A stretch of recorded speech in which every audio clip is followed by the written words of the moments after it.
I keep trucks moving and people honest. That's the job when you manage a fleet, calendars, maintenance windows, fuel thresholds, and a sixth sense for when a driver's "I'll make the delivery" is really "I'm sitting at cookout off Independence with a milkshake."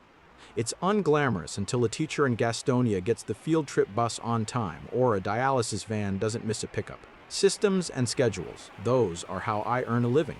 They're also how I learned to be a dad. I'm Daniel, 36, Charlotte-born, still measure time by panthers, seasons, and pollen counts. My girls are Harper and Quinn, 9 and 7. Harper reads the backs of cereal boxes like a lawyer and has a singing voice that sounds like daylight.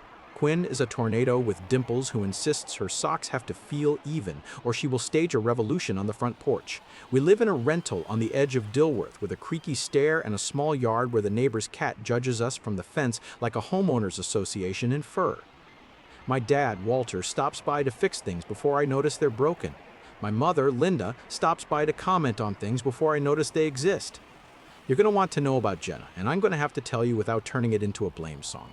We were 23 and 21 when we met in a bar that doesn't exist anymore. She had waitress energy, the kind that shows up with a smile and too much story, and I had just aged out of believing personality is a full-time job.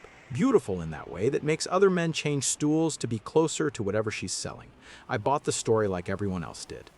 We lasted long enough to make 2 children and 100 tiny pieces of evidence that love needs more than chemistry to survive. The first time I knew for sure it wasn't lipstick on a collar. It was a Lyft receipt on our family email at 3:18 a.m. to a condo in South End I'd never heard her mention. The second time, it was a photo, a friend of a friend posted from a Carolina night out that held too many arms for comfort. The third time, it was Harper asking me why Mommy stayed in the grown-up hotel on a Wednesday. We went to court the right way. Jenna agreed to a custody order that said I had sole legal and physical custody. She signed a notarized statement relinquishing any claim to decision-making or unsupervised time. People throw around, gave up her rights like it's a magic phrase, lawyers do the thing with wording so the state is comfortable, she didn't terminate parenthood, but she consented to what amounted to a long, careful goodbye. The judge asked her twice if she understood. She said yes twice if she understood. She said yes twice and didn't make eye contact either time. She ghosted the girls on alternating weekends and called it self-care. I told Harper and Quinn that grown-ups can be sick without fevers and that their mother loved them in a way that hurt her enough to be useless. I don't know if that sentence saved anyone. It kept us moving. Linda never forgave anyone, not Jenna for chaos, not me for staying, not the universe for letting a family she curated fall apart without asking her first. She's the kind of woman who makes a meal and schedules gratitude. Church 3 times a month, volunteer badge for everything, hugs arranged like theater. When Jenna signed the order, Mom cried at the kitchen table and said, "You can't expect me to pretend a mother isn't a mother like I was asking her to describe a square as a circle." I said, "You can expect me to put the girls first." And she said, "That's the same thing," which is where we live, in that disagreement that looks like a misunderstanding until it starts making decisions. The girls sing in the children's choir at a stone church in Myers Park with stained glass the size of small ambitions. We chose it because the director is the kind of person who lets Harper be loud and Quinn be wiggly without making either of them feel wrong. It is not our home church. I grew up in a different sanctuary, the one where my mother can snap her fingers for ushers like she's calling a dog. We sit in the back at this one and I breathe easier. The choir program ends each session with a Saturday concert. The seats fill with grandparents and aunts and parents whispering the way Southern people whisper, which is to say, not quiet. 2 weeks before the spring performance, Linda texted me, "Any chance of an extra ticket for choir? A friend from Bible study wants to see how lovely the girls sing. The church didn't do tickets, you got there early or you stood in the back." But I know what she meant, space on the pew where we sit, acknowledgement, permission. I said yes because I am trying to be a son and a father at the same time, and it is the worst kind of balancing act, one that asks you to hold a knife in each hand and pretend neither will cut. I should have known something was off when she asked to add a friend from Bible study to the parents group chat. She said, "Just for updates so we don't have to be the messenger." I said fine and tagged the moderator so it didn't feel like a sneak. The friend never posted. A day later, Mom sent a message in the chat that sounded like she'd workshopped it in front of a mirror. "If you see a mom at the steps after the performance who looks nervous, please help us support a moment of reunion. Family is messy, but love is stronger. Family is messy, but love is stronger. Let's be Christ's hands." 27 people read it, 5 thumbs up, a heart. I didn't see it until Sunday morning, 20 minutes before we left the house, because the group chat had been muted since December when someone argued about snack prices for the bake sale. I called her. "What are you doing?" "Creating a supportive environment," she said, airy. "The girls won't remember music, they'll remember love." "She signed the order, Mom." "She didn't sign away her love. That's not the point." "The point," she said, switching to the voice I heard my entire childhood after I broke something that had the word set in its description, "is that you are letting a court tell you who family is, and I will not be party to it." "Then don't come." Silence. "She's better at it than anyone I know. I'll see you there," she said, and hung up before I could decide what that meant. The church smelled like old wood and wax, and somewhere under it, kid sweat. The girls were in white tops and navy skirts, hair pulled back with bows Harper had pronounced tasteful, like she was auditioning for a word. I kissed their foreheads and told them I'd be down front on the left. Quinn made me promise to wave one time, not more, because more is embarrassing. I promised and then waved twice from the pew, small, because rules are suggestions when you love someone that much. They sang like birds, learning they are birds. Harper looked at the director the whole time because she believes in authority when it is kind. Quinn looked into the lights like she could pull attention down and make it her friend. After, the director thanked the crowd, the pastor said the prayer, and parents started the controlled stampede toward the foyer, then the front steps. This church has wide stone stairs that tumble to the sidewalk like a waterfall, perfect for photos and pretend grandeur. I positioned myself with the other parents and the grandparents and the I Know That Song murmurs and waited for my girls to be scanned into my arms. I saw Jenna before she saw us. I saw Linda before she saw me. They were halfway down the far side aisle. Jenna in a dress that wanted to be practical, hair pulled back into a ponytail like a memory of responsibility. Mom in what she calls her pastel season, lipstick the color of good intentions. The space around them acted weird, like people knew they were a weather system. A woman I didn't know held her phone down and away from them, but aimed like a periscope. And then the doorway hiccuped and they were on the steps. Harper came out with her group, saw me, smiled, and started down. Quinn trailed by a step and a half because she had to hop the last stair of the choir risers in the sanctuary and got distracted by the sensation of doing something forbidden. They were 3 steps onto the wide stone when Jenna broke from my mother's side and moved like an athlete who forgot she had stopped being one. "Baby," she said like a command. She didn't say the name, she didn't say which one. She said the word like a spell you throw at a room to rearrange it. Harper stopped like her shoes had glued to the stone. She did the math quickly, the way a 9-year-old does, which is faster than anyone gives her credit for and slower than her feelings want, and stepped back. Quinn bumped into her shoulder, pinball, and grabbed the railing. Jenna reached for Quinn, because Quinn is the small one, the one you can pretend is the same as the baby you left if you close your eyes. Quinn tucked in and made herself narrow. Jenna's hand missed and slid, and in the combined motion of 2 people who did not agree what this moment was, Jenna's palm landed at the flat of Harper's chest and pushed. It wasn't a shove that would show up in a liability training video. It wasn't a punch. It was worse for what it was, a hand pushing a child whose body had already said no. Harper's heel caught the edge of the stone. She flung her arms out to balance. Quinn squeaked. "I was moving before I told myself to. Left foot, 3 fast steps, my body a shield I didn't know I had practiced." My hand went to the small of Quinn's back to steady her, my other arm around Harper like a bar. "Back," I said, quiet, because I wanted my voice to be the ground they stood on. Behind me. Jenna tried to make it a hug, like her arms hadn't already told the truth.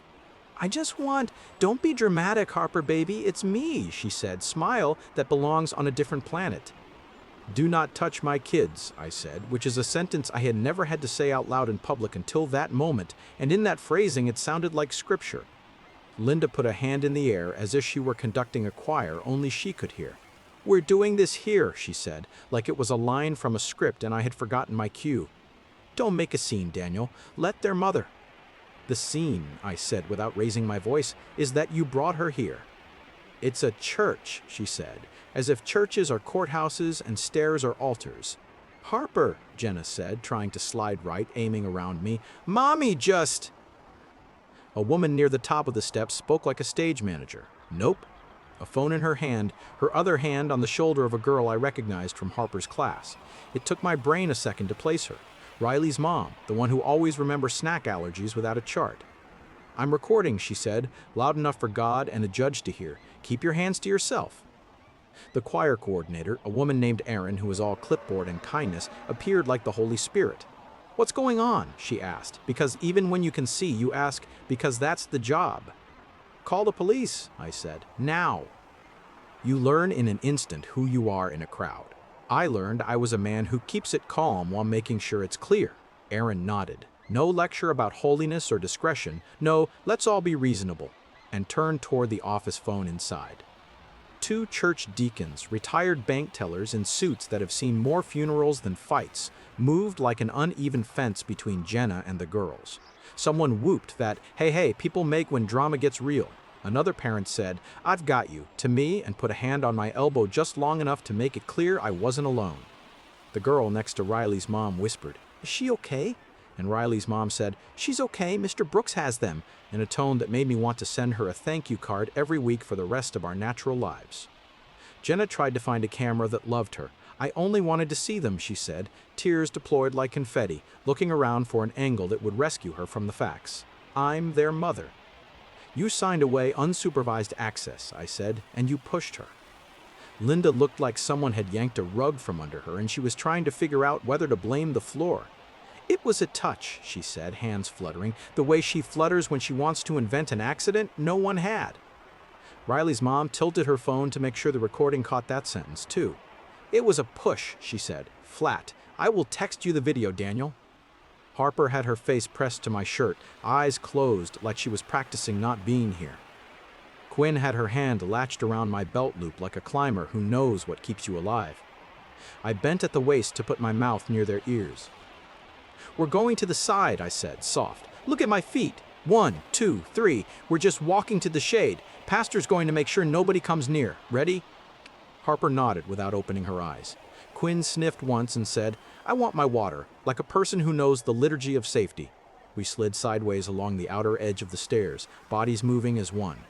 Pastor Raymond faced the right mix of grandfather and referee, stepped in front of Jenna, and lifted his palm like a stop sign blessed by seminary. "Ma'am," he said, pastor voice that fills rooms without elevators, "you need to step back." "Pastor," Linda started, summoning a relationship she thought she had leverage over, "we all want reconciliation." "Reconciliation requires consent and safety," he said, without looking at her. "We're not doing this on my steps." I got the girls to the side lawn where the trees do that Charlotte thing and pretend they came straight from a storybook. We sat on a bench that has seen so many church picnics it should have a name. I put my body at an angle that blocked the view from the stairs. "We're okay," I said over and over, not because I believed it yet, but because sometimes the truth catches up to the repetition. "We're okay." Harper's voice was small and sharp. "She pushed me." "She won't again," I said. "I promise." "I don't like her voice," Quinn said. "Less insight, more instinct." "Me either," I said, and made a face that got a micro laugh because laughter is God's best antiseptic. Erin came back with 2 paper cups of water and a face that understood more than it said. "Officer on the way," she said. "Do you want to wait inside?" "Here's fine," I said. "I want them to see the sky." Riley's mom materialized like someone who knows where she belongs in a story. "Sent," she said. "Slow-mo in real time." I also grabbed a still. "It's clear." My phone buzzed. "Video, 2 files, Apple's polite little preview that shows you the worst part first." I felt anger float up, and then down, and then settle into something colder and better for work. "Thank you," I said, and meant the words like an oath. "Can you also post that mom's message from the group chat? The support a moment of reunion one?" "So it's in the thread with timestamps." "Already screenshotted," she said. "She added my friend Carrie from Bible studies yesterday. That's Jenna, yeah?" "Ew, yeah." She squeezed my shoulder. "I'm sorry, this isn't how church is supposed to work." "The church is the people," I said. "You're proving it." We waited. That's what you do after you say the right thing and before it matters. Wait. Pastor Raymond stood where he had to stand. Linda stood where she wanted to stand, chin tilted like the world could be hired to back her up. Jenna tried 3 different faces. None landed. A dad I only know by his kid's nickname handed Quinn a fruit snack like a sacrament. I sent the video to myself as if it could be more real that way. I texted Dad, "At the church, situation, please come." He wrote back, "On my way," which is all a man has to say to still be your father. The officer arrived like a person who has walked up more church steps mid-drama than he expected when he took the oath. He had the stance, He had the pen, he had the voice that says, let's get names and then we'll get statements, as if the order of operations matters to the temperature, and it does. He took mine, Pastor's, Aaron's, Riley's mom's. He asked Jenna to step aside with the deacons and asked Linda not to talk. She talked anyway, and he held up a hand without looking at her and said, "Ma'am, not right now," which is a performance I would have paid to see in a different life. "Do you want to press charges?" he asked me after he'd watched the video. He said it gently but plainly, like a nurse asking if you want the shot now or later. "Yes," I said, and felt something in my spine stand up that had been crouching since the first time Harper asked me why hearts can break without blood. "Assault." He nodded. "We'll write it up. I'm also recommending you file for a civil protective order, family court, but we'll give you a case number today. It will help the judge to see the footage. Pastor, you'll be willing to sign a statement about the setting?" "Of course," Pastor Raymond said, "and I'll be making a statement to the congregation about what this space is for and what it is not." The girls each held one of my hands like we were rehearsing a tug of war, and the other side had decided not to show. I looked at Linda across the steps, at the same mouth that told me to be the bigger person when I was 7 and got hit on the playground. She mouthed, "She's their mother," like the words were a spell to undo video. I shook my head once, not a no to the fact, but to the leverage. A mother doesn't push a child for a camera. A mother doesn't use a church like a stage. A mother learns the difference between longing and entitlement. The kind of mother Jenna is doesn't get to audition on my girls' bodies. Dad pulled up to the curb and got out like a man who didn't know how many stairs he was walking into, only that they led to us. He looked older than he did last week and more himself. He took in the arrangement, the officer, the pastor, the cluster of watching faces, Linda's posture like a bad weather vane, Jenna's makeup doing the kind of work makeup shouldn't be asked to do, and then looked at Harper and Quinn. "Hey ladies," he said, voice honey smooth, "I brought the world's worst mints." "Who's brave?" They laughed because everything in a pocket along with change is a story kids understand. He looked at me and the look said everything I needed. I'm here. We're not negotiating this.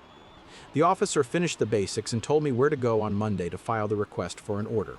If she shows up at the school or the church again before that, call us immediately. We have this incident on record now that matters.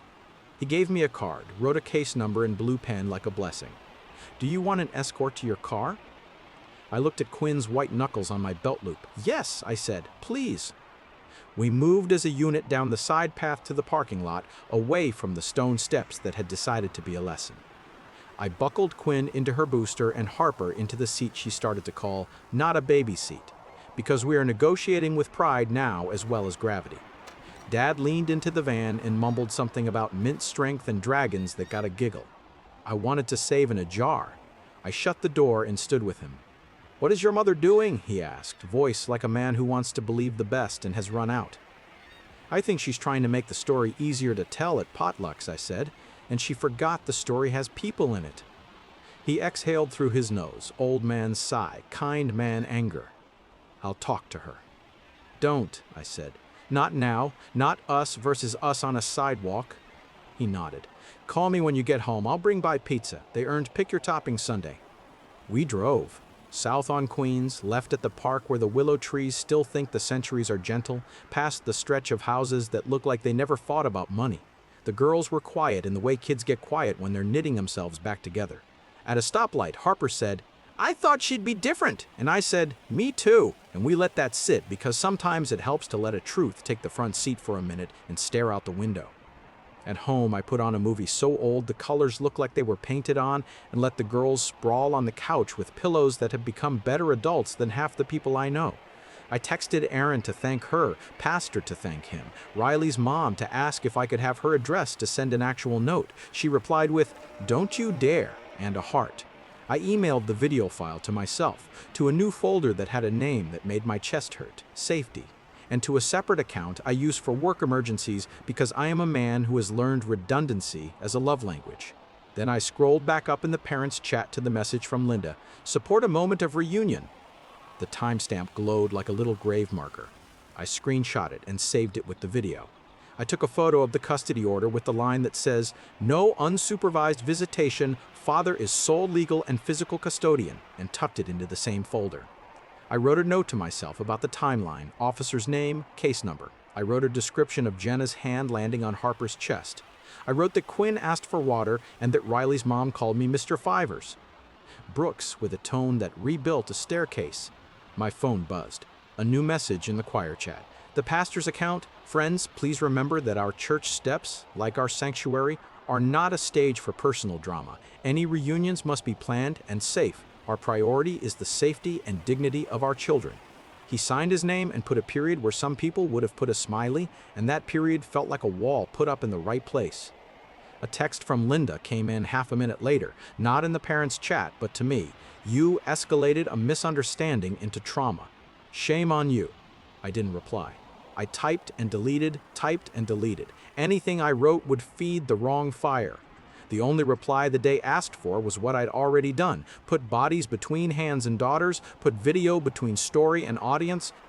Dad knocked and came with pizzas and mints and that tired posture he wears when he's been asked to apologize for wind. He sat on the floor with the girls and let Quinn put olives on his slice like communion. To dragons, he said, and we toasted with paper cups of lemonade. He didn't say my mother's name. He didn't say Jenna's. He said, what do we think about plant shopping after school tomorrow? I hear some brave daffodils are on sale. Harper asked if daffodils are the ones that look like trumpets, and Dad said yes, and she said, then yes, and that was the right future to talk about. After the girls were in bed, 2 extra psalms, 1 extra blanket, a round of what was one brave thing you did today. I texted the officer to thank him for not making any of this feel like a favor. He wrote back, you did right. It sounded like the opposite of what I heard in my mother's kitchen, my entire childhood. Be sweet, be flexible, be reasonable. I do not have to be sweet when it's unsafe. I do not have to be flexible when it's a trap. I can be reasonable and still say no. I am learning a new vocabulary at 36, boundaries as full sentences, love that doesn't require bleeding. My phone lit up at 10:41 p.m. with Mom's name. I let it go to voicemail. She called again. I let it ring. The third time, she left a message that started with my full name and ended with a promise to never forgive you for destroying our family narrative. The word narrative did the thing inside me where words like that fall off the shelf and make a noise so loud you see dust. I saved the voicemail. I didn't listen to it again. I dragged it into the same folder with the video and the screenshot and the order, not to gloat, to finish the job. When I finally turned off the lamp, the house felt like a body that had stopped bracing. The girls were asleep with their mouths open and their legs doing that kid sprawl that means all the villains lost, at least for tonight. My back hurt in the shape of a bench. My heart hurt in the shape of a step. Tomorrow would be calls and forms and a clerk behind glass and a judge who may or may not have had coffee yet. Tomorrow would be explaining to Harper why we still sing when the audience is full of people who don't deserve the music. Tonight was quiet, and quiet is my favorite proof that I did what I came for. I lay there in the dark and realized I had stopped trying to be a good son sometime between a push on stone and a promise on grass. The calendar in my head moved a lot of things to later. One thing moved to now, the job description I'm sticking with. Not peacemaker, not apology manufacturer. The title is simpler and heavier. Reliable dad. I can keep that van moving and the small people inside it alive. I can keep these steps safe. I can, finally, tell my mother no and mean it without hating anyone. Tomorrow, I'll go to the courthouse and start the part where a stranger who signs things will tell Jenna and my mother what no looks like in paper. Tonight, I am listening to my house breathe and counting that as the first line of the report. Monday morning looked like a DMV in a courthouse costume. Fluorescent lights, chairs arranged to make you feel small, a line of people holding envelopes like hypotheses. I had the girls' lunches packed, the school drop-off done, and a folder in my hand with tabs that made my therapist proud. Video, chat screenshot, custody order, incident report, notes. I labeled it like a run book, steps to keep the world from being stupid again. The clerk behind the glass had 2 speeds, tired and kind. "How can I help you?" she asked without forcing me to perform. I slid the folder through the opening and said the sentence I had practiced in my head between stoplights. "I'm filing for protective orders. One against my ex, one against my mother." Saying both names in the same breath felt like telling the truth with a limp. She didn't blink. She handed me 2 sets of forms and a cheap pen that writes like it owes you money. Fill these out. Be specific on the incident. Dates, times, locations. We'll see a judge for ex parte orders today. Hearings in 10 days unless continued. I wrote like I was logging an outage. Location, church steps, Myers Park. Date, time, weather, parties, witnesses, the officer's card and case number. Physical contact initiated by respondent Jenna Cross against minor child Harper Brooks, open-handed push to chest, captured on video, immediate intervention, pastor present, police called, incident report on file. For my mother, coordinated appearance with respondent Cross at children's performance, despite custody order, attempted to orchestrate reunion, physical contact with my fiancé last year. I stopped, crossed out fiancé last year, wrote adult family member, because I was not here to relitigate, I was here to limit. The judge for ex parte orders had a face like a wall that's held up a lot of roofs. He watched the video twice, once with his mouth a straight line, once with his jaw set. He read the group chat message where Linda had lobbied strangers to support a moment of reunion. He scanned the custody order with its neat line that says sole legal and physical custody to father, no unsupervised visitation by mother without court modification. He didn't sermonize. He signed 2 temporary orders, 10 days, stay away distances, no contact, no third-party contact, no showing up at school, church, or my residence, no photographs of the children without my consent, no use of social media to insinuate or incite. He underlined no third-party contact, like he'd learned that lesson the hard way years ago. File these with the sheriff for service, he said. Keep copies on you. Provide copies to the school and the church. Violations are arrestable. I walked the orders down to the sheriff's civil division. The deputy at the window looked at the names and did a quiet exhale that said he knew both the kind and the volume. We'll get these served today, he said. You'll get returns by email. On the way to the school, I pulled over and cried once, fast and private, the way a man breathes after a run when the air is finally honest. Then I wiped my face, drank water, and went to be a boring dad with a stack of paper. The principal knows me by first name and by the way I knock, too quick, one pause. She sat me in her office and called the SRO in. I gave them copies of the orders. We'll update SIS, she said, typing no release to with 2 names that used to come dressed as family. Protected list updated. Front office alerted. Photos added to visitor flag. All staff will get a note. Refer to admin for any contact attempts. No exceptions, no messages left with teachers. We'll add a bright banner on the girls' files. If anyone violates, we call CMPD and you. The SRO tapped the case number into his phone. I'll brief the front desk and the afternoon duty team, he said. If either party steps on the property, even across the street at dismissal, we document. You're doing it right. At the church, Pastor Raymond already had a copy of the incident form and the tone of a man who has fielded enough weddings and funerals to know how to keep the parking lot from turning into a courtroom. We'll add your orders to our safety plan, he said. Deacons and greeters will be briefed. We'll use simple rules, no surprise guests. Any reunion attempts must be pre-approved by our staff and by you. 1 warning, then 911. The ushers wear white lanyards for a reason, so they can be found. We'll make sure they earn them, so they can be found. He asked if he could make a note in Sunday's announcements without names. Please, I said. And he did. The next Sunday, after the doxology and before the last hymn, he stepped up and said, a reminder, church is not a stage for coercion. Our steps are not for ambushes, our sanctuary not for stunts. If you need reconciliation, we will help you pursue it safely. If you need a scene, Netflix exists. A few polite chuckles warmed the room. Most people heard the wall in it and nodded. That period he loves, it hit. The orders were served by dinner. The sheriff's email popped with 2 PDFs titled Return of Service. Jenna's signature on the line where people admit they received something they didn't ask for. Linda's angry cursive that read like it thought it could argue with a font. Both had dates and times that meant something if they showed up anywhere I had to be. That night, my phone lit up like a bad idea. An unknown number that wasn't unknown at all. I let it go to voicemail. Then again. Then again. I set the phone on the counter and let it do its evening aria. Later, with the dishwasher humming, I put on headphones and listened because sometimes you have to know what a storm sounds like to know which windows to tape. First message. Daniel, this is your mother. I cannot believe you would drag the law into a family matter. Take it back. You embarrassed me in front of my church family. Second, if you do this, you will not be welcome at holidays. You will ruin our family. Third, quieter, worse. You think a piece of paper can keep a mother from her grandchildren? Fourth, you think you're a hero because you know how to press record? The fifth was less creative and more useful. You can't keep me from the school. You can't keep me from the school. I know the schedule. I know where you park. I saved them all and emailed them to myself. Incident log, page 2. I replied once by text after I'd read the orders again like scripture.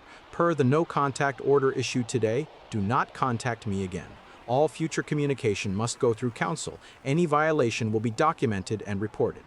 Then I blocked the number and turned on Do Not Disturb except for Dad, Pastor, School, and 911.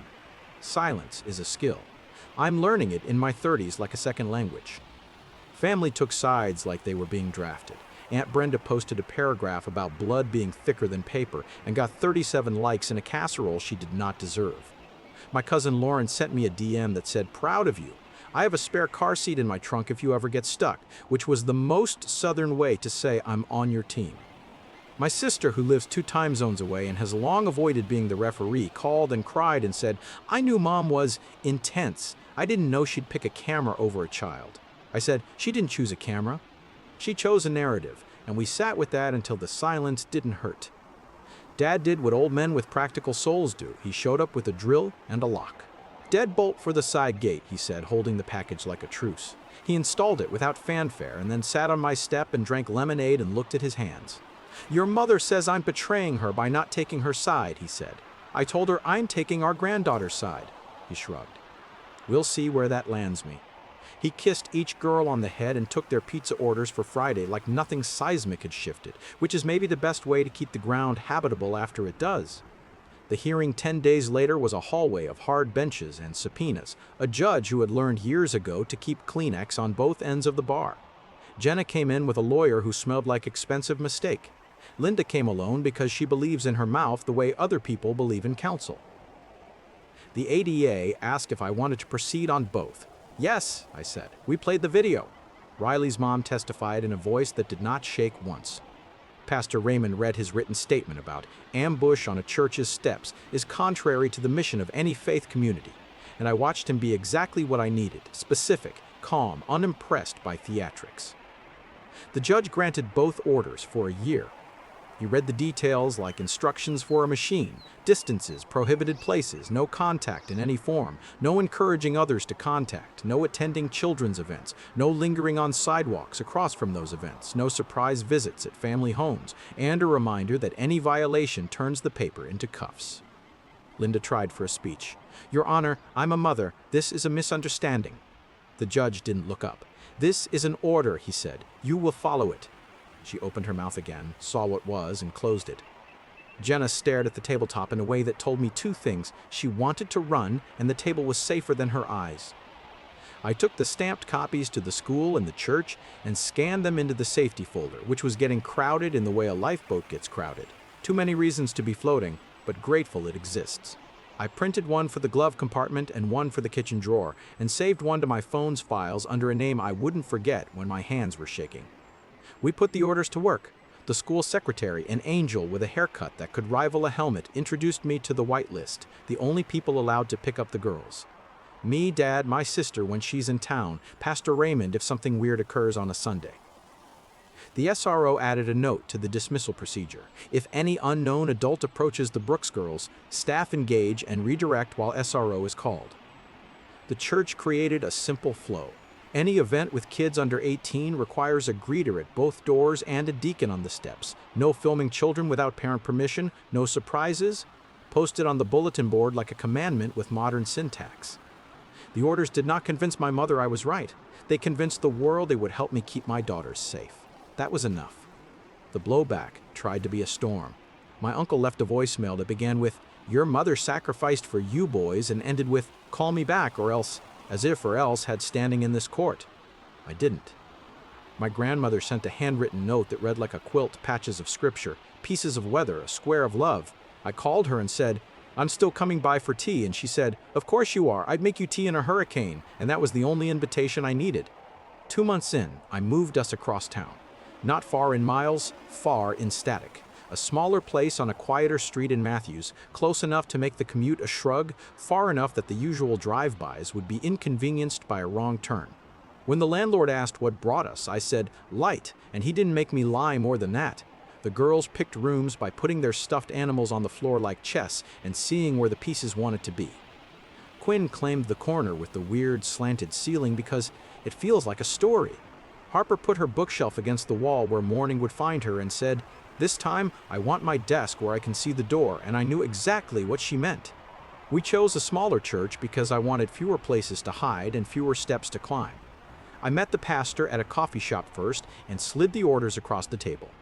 "We have a no surprises policy," he said, unprompted. "You'll never have to ask for it." He made a point of showing me where the side exits were, introduced me to the ushers by first name, and told the girls he was grateful for anyone brave enough to sing. The first Sunday, they sang in a space with no balcony and a lawn that felt like a yard, not a stage. Harper watched my face when she took her place.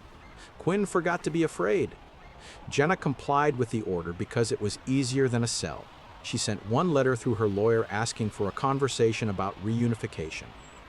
My lawyer sent back the custody order and a list of conditions: sobriety program completion with proof, 6 months of consistent individual therapy with a clinician not chosen by family, 12 consecutive supervised visits at a center without incident, and a willingness to let the girls decide the pace. We did not hear back. I didn't root for her to fail.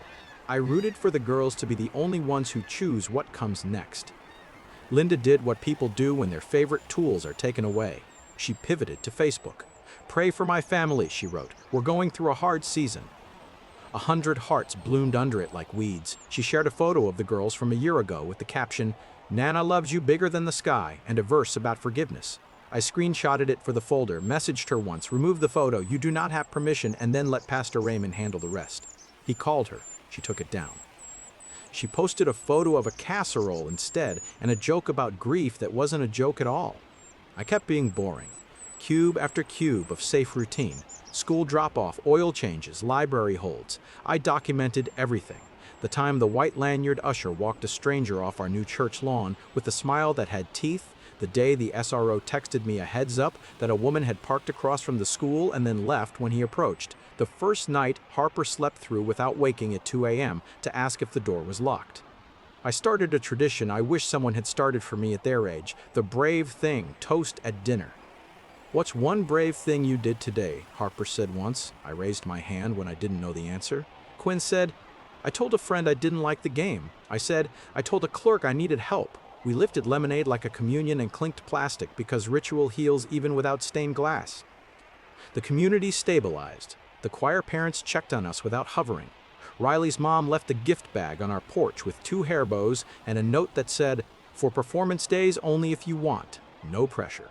My neighbor in Matthews is a widower who mows his lawn like a prayer. He waved the first day and handed me a spare trash can lid the second, like friendship is hardware. Dad comes over Wednesday nights and watches an old game with me while the girls turn the couch into a fort. He does not talk about my mother. He does not ask me to forgive her. He brings oranges he swears taste better if you peel them with your hands, and tells the girls that dragons are just lizards with better PR, and laughs when they roll their eyes, which means we are going to be okay.